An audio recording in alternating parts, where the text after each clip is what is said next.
Décidément, c'est d'une gaieté. On vient pas ici pour le divertissement, on vient pour le repos. Et puis tu sais ce que ça coûte par jour? T'es venue toute seule? Jérôme et Xavier sont chez le directeur. En tout cas, c'est gentil de venir me voir. Tu sais que je t'aime bien. Et puis j'avais pas le choix, je suis en service commandé. Je dois te faire signer ça. Je pense que si c'est moi qui te le présente, tu te méfieras moins. Qu'est-ce que c'est?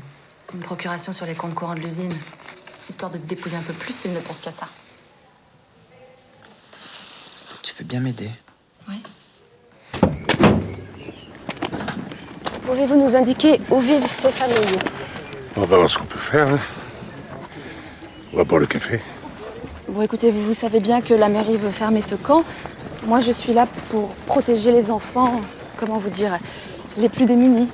Et ils seront mieux dans des établissements de l'assistance publique. Laissez-moi faire mon travail. Attendez, faut pas se mettre dans des états comme ça. Demain, tu penseras à ta carte d'identité pour Pau. Atteinte de la maladie des os de terre, les adeptomes, ils aimeraient avoir un enfant. C'est pas parce que on fait un s'occuper de sa petite fille. Oh, il y en a un pour toi là.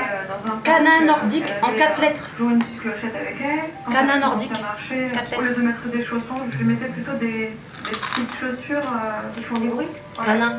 C'est bien un chien, ça. Elle l'avoue, à l'adolescence, le handicap de ses parents est devenu lourd à porter. Il vous a payé comment? En espèces. Il avait juste la somme sur lui. Je pense qu'il l'avait repérée depuis un moment. Elle lui plaisait vraiment beaucoup. J'y veillerai comme à la prunelle de mes yeux. J'aurais aimé l'emporter, mais elle ne supporterait pas le voyage. Je suis vraiment contente que vous ayez accepté de garder la maison. Vous la connaissez bien et puis j'ai toute confiance en vous. Mais c'est moi qui vous remercie. Vous n'allez pas vous sentir trop seule ici. Oh non, non, vous inquiétez pas. Hugo? J'espère que vous plaira à Washington. Ce n'est que pour un an, c'est ce que je me dis. Je sais pas ce qui me retient de téléphoner à mon ami le préfet. La dernière fois que vous avez fait intervenir vos relations, ça n'a pas tellement réussi. Mais le commissaire a fait son devoir. Et le juge aussi. C'est au tribunal qu'ils ont fait n'importe quoi. Évidemment, on ne peut pas promettre à tout le monde des avancements de carrière.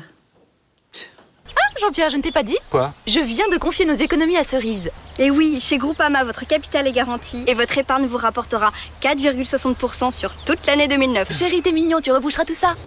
Bonjour madame, c'est Maxime, il est nouveau. Ah oui, monsieur le proviseur m'a prévenu. Bienvenue parmi nous, Maxime. Tiens, voilà pour toi. Allez, on ne perd pas de temps. Nous en étions aux formules de politesse. C'est pas possible.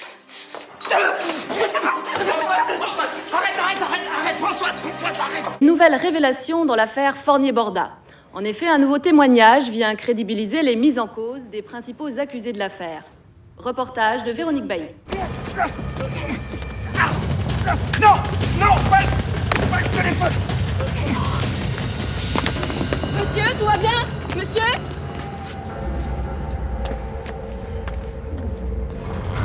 Après, il est monté en voiture et il est parti sur les chapeaux de roue. Pourquoi vous avez pas appelé les flics? Bah, j'étais déjà à la bourre pour ouvrir le bar. Et puis, il avait pas l'air de vouloir qu'on se mêle de ses affaires.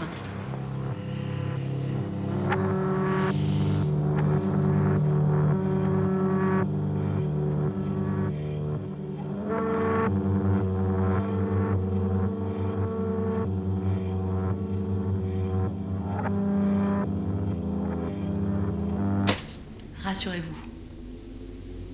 Pierre a encore de beaux jours de cinéma devant lui. Avec Marion qui n'aime pas ses scénarios, avec Hélène qu'il va revoir mais que finalement il préfère voir en film, etc. La fiction, c'est ce qui a été trop pensé. À bientôt.